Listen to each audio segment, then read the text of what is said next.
বাইশের শ্রাবণের ঘনঘোর বর্ষায় পার্থিব শরীর ত্যাগ করে অমৃতলোকে যাত্রা করেছিলে তুমি, একথা আমরা সবাই জানি। কিন্তু তুমি চলে গেছো সে কথা আমরা কেউই কোনোদিনই মানি না। হ্যাঁ, এটাই সবচেয়ে বড় সত্যি। তোমার না থাকা কোনোদিন কেউ একটুও টের পায়নি কখনো। দিনে রাতে, গ্রীষ্মে শীতে, জীবনে মরণে কোনখানে নেই তুমি। হাসি কান্না, আনন্দ বেদনা, সুখ দুঃখ, জীবনের যে কোনো অনুভূতিতে তোমার উপস্থিতি জল জল করে। অমরত্ব বলে একটি শব্দ আছে যা তোমার জন্য ভীষণ রকম মানানসই।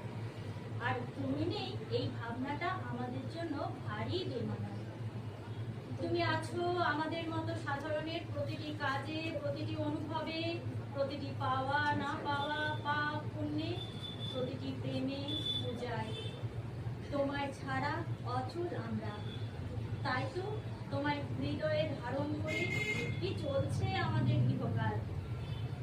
ক্যালেন্ডারের পাতার সঙ্গে সঙ্গে আমাদের কাছেও 22শে শ্রাবণ আসে। দিনটা আমরা প্রতিদিনের থেকে একটু আলাদা করে একটু বিশেষভাবে উদযাপন করি মাত্র। কিন্তু কখনোই ব্যথাতুর হৃদয়ে তোমার শূন্যতা বয়ে নিয়ে চলি না। আমরা কখনো মানি না যে তুমি নেই। আমরা জানি তুমি আছো চির ভাস্বর হয়ে, আমাদের হৃদয় আকাশের চির উদীয়মান রবি, এক অনির্বাণ দীপশিখা, যার আলোক ছটা আমাদের পথ দেখায়, যার আদর্শ বুকে নিয়ে আমরা জীবনে এগিয়ে চলার গতি পাই। জীবনের প্রতিটি পদক্ষেপে যাকে আমাদের প্রয়োজন, থেকে যাবে তুমি আমাদের মাঝে এভাবেই যুগ যুগান্তর ধরে।